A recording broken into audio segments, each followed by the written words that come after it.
Settimana di passione per la Lega, che si avvicina all'appuntamento con il raduno di Pontida, annullato lo scorso anno per le ben note questioni interne del partito. Sarà la prima volta da segretario per Roberto Maroni, che ha annunciato quest'anno si volta pagina, evidente riferimento alla macro regione del Nord come priorità futura del partito. Nonostante le polemiche e le tensioni delle ultime settimane, però, il segretario nazionale esclude che a Pontida tiri aria da resa dei conti. Direi di no, anche perché le questioni interne, se uno vuol bene alla Lega, ne parla all'interno, non va certo a fare piazzate.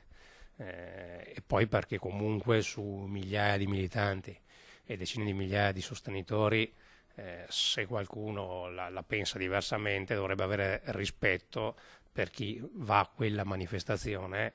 Anche sulla polemica a distanza con il governatore del Veneto Zaia, Tosi lancia segnali di distensione, anche se, va ricordato, il segretario ripete spesso che eventuali dissensi si affrontano lontano dai riflettori. Con Luca ci vediamo qua la mattina a Verona per il Vinitali, perché inaugura Fatalità lo stesso giorno di Pontida, tant'è che l'orario di inizio di Pontida è stato ritardato rispetto al solito, proprio per consentire a me e Luca di arrivare, e quindi partiremo insieme da qua per arrivare insieme a Pontida. Una ritrovata intesa.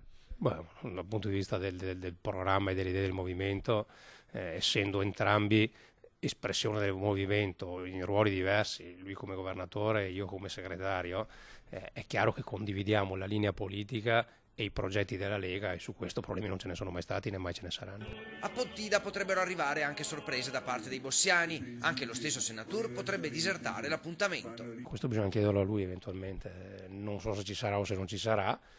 Bossi è il presidente del movimento, ha diritto di parola a Pontida come gli altri dirigenti, poi è una sua scelta se partecipare o meno. Infine, rispedite al mittente anche le richieste fatte in pubblico di convocazione del congresso per riportare ordine tra segreterie, correnti e malumori. Queste sono questioni interne, ripeto, parliamo di politica vera, di cose serie, che credo che delle beghe alla gente non interessi nulla.